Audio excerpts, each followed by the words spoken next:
Assalamu alaikum students. We are discussing about the second year biology.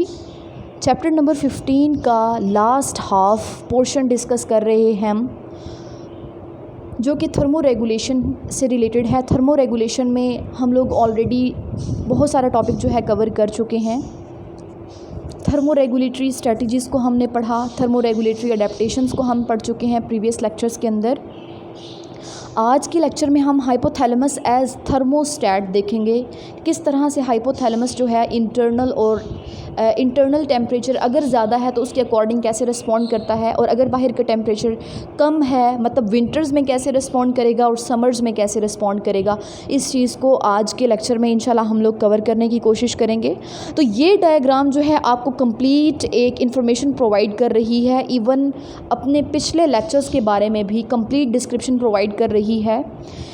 यहाँ पे अगर आप देखें तो सेंटर में आपको होम्योस्टेसिस लिखा नज़र आ रहा है, जो कि नॉर्मल बॉडी टेम्परेचर अगर हम लोग बात करें तो हम जानते हैं कि हमारी बॉडी का नॉर्मल जो टेम्परेचर है, होम्योस्टैटिक टेम्परेचर जो है that is 36.1 degree Celsius to 37.8 degree Celsius अगर हम रेंज में बात करते हैं।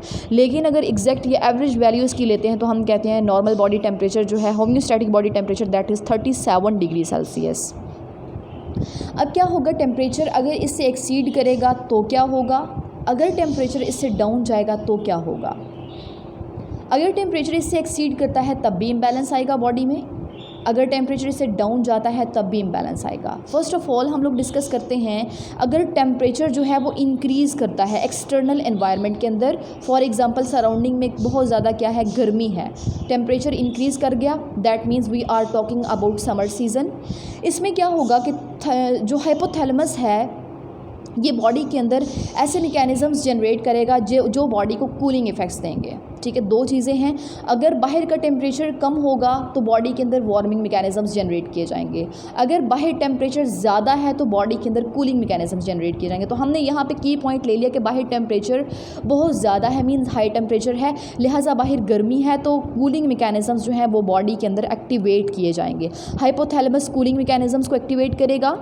उसके बाद सेकंड क्या होगा, सेकंड प्रोसेस होगा वेज़ोडाइलेशन का। वेज़ोडाइलेशन मीन्स जो ब्लड वेजल्स हैं वो डायलेट करेंगी, अल्टीमेटली ब्लड का फ़्लो उनमें से बहुत ज़्यादा होगा, स्पीडली होगा, और मोस्टली उनको कहाँ पे फ़्लो होगा, सुपरफिशियल साइट्स पे, जो कि आपकी एक्सपोज्ड साइट्स होती हैं, लाइक आपकी स्किन है, आपके हैंड्स हैं, आपके फीट हैं, आपके आर्म्स हैं, वहाँ पे क्या होगा, ब्लड का फ़्लो ज़्यादा होगा। ब्लड फ़्लो ज़्यादा होगा तो अल्टीमेटली क्या होगा, एनवायरनमेंट के साथ जो हीट होगी वो ब्लड के साथ ही क्या होना शुरू होगी, ब्लड के फ़्लो के साथ हीट जो है वो एक्सटर्नल एनवायरनमेंट के अंदर डिसिपेट होगी। जैसे ही वो डिसिपेट होगी अल्टीमेटली बॉडी जो है वो उसका टेम्परेचर क्या हो जाएगा, कम हो जाएगा, बॉडी कूल डाउन हो जाएगी। एक वेज़ोडाइलेशन की बात कर दी हमने। दूसरा हम कहते हैं एक और कूलिंग मैकेनिज़्म बॉडी के अंदर जनरेट होता है जिसको हम पर्सपायरेशन का नाम देते हैं।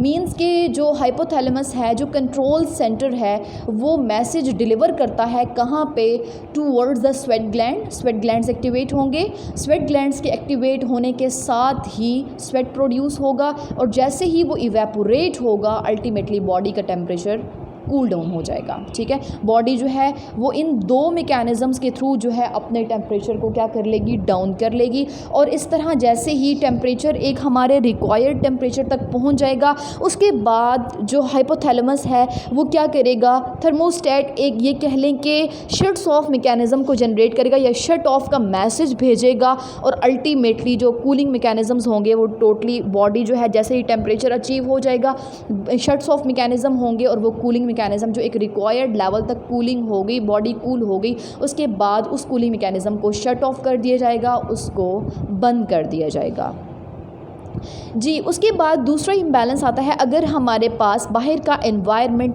बहुत ज़्यादा ठंडा होता है, means we are talking about winter season. तो विंटर सीज़न में क्या होगा, बाहर टेम्परेचर कम है, सर्दी है, लिहाजा बॉडी के अंदर वार्मिंग मैकेनिज़म्स को जनरेट किया जाता है। वार्मिंग मैकेनिज़म्स एक्टिवेट होते हैं, अल्टीमेटली बॉडी जो है वो वार्म अप होना शुरू हो जाती है।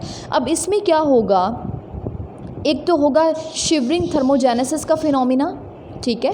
शिवरिंग थर्मोजेनेसिस के फिनोमेना के अंदर क्या होगा कि स्केलेटल मसल्स जो हैं वो उन पे कपकपी तारी हो जाएगी, आपकी बॉडी पे कपकपी तारी होगी। वो जैसे ही शिवर करेंगे अल्टीमेटली बॉडी के अंदर हीट जनरेट होगी और कुछ हद तक बाहर के टेम्परेचर पे बॉडी ओवरकम करने की कोशिश करेगी इसी शिवरिंग थर्मोजेनेसिस के फिनोमेना के थ्रू। सेकेंड हम कहते हैं कि वेजो कंस्ट्रक्शन होना शुरू हो जाती है। ऊपर के केस में हमने पढ़ा कि वेजो डायलेशन हो रही थी, नीचे आपको नज़र आ रहा है कि क्या होना शुरू होगी, वेजो कंस्ट्रक्शन होना शुरू हो गई।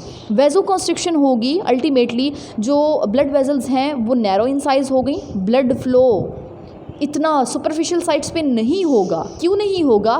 क्योंकि अगर सुपरफिशियल साइट्स पे ब्लड का फ्लो होता है तो अल्टीमेटली एक्सटर्नल एनवायरनमेंट के साथ जो बॉडी के अंदर हीट थोड़ी बहुत जनरेट हुई वो डिसिपेट हो जाएगी, बाहर के एनवायरनमेंट में चली जाएगी। लिहाजा बॉडी के बाहर भी टेम्परेचर कम, अंदर का टेम्परेचर भी क्या होना शुरू हो जाएगा, कम होना शुरू हो जाएगा। अगर अंदर टेम्परेचर कम है तो हम ये बात जानते हैं कि एंजाइम्स एक प्रॉपर pH पे काम करते हैं, एक प्रॉपर टेम्परेचर होता है जिसको आप ऑप्टिमम टेम्परेचर का नाम देते हो। अगर उससे कम टेम्परेचर जाता है तो बॉडी के अंदर बहुत सारी ऐसी एबनॉर्मेलिटीज़ आना शुरू हो जाएंगी, बॉडी के अंदर बहुत सारे प्रॉब्लम्स आना शुरू हो जाएंगे।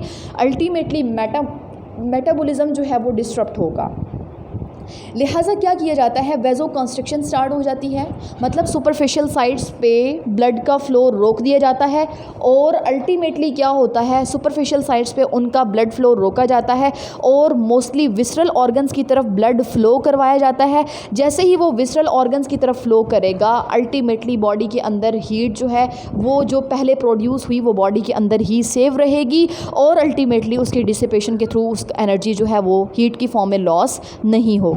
उसके बाद जैसे ही रिक्वायर्ड टेम्परेचर अटेन हो जाएगा उसके बाद बॉडी के अंदर जो वार्मिंग मैकेनिज़म्स हैं उनको शट ऑफ कर दिया जाएगा और इस तरह से बॉडी जो है एक इक्विलिब्रियम पे आ जाएगी। टेम्परेचर जो है वो 37 डिग्री सेल्सियस अचीव हो जाएगा और इस तरह से जो थर्मोस्टेट है वो एक ये कह ले कि टेम्परेचर अगर अप होता है तब भी उसको कंट्रोल करने की कोशिश करता है और अगर टेम्परेचर डाउन जाता है तो इसको तब भी कंट्रोल करने की, रेगुलेट करने की कोशिश करता है। And that's all about today's lecture. Thank you very much.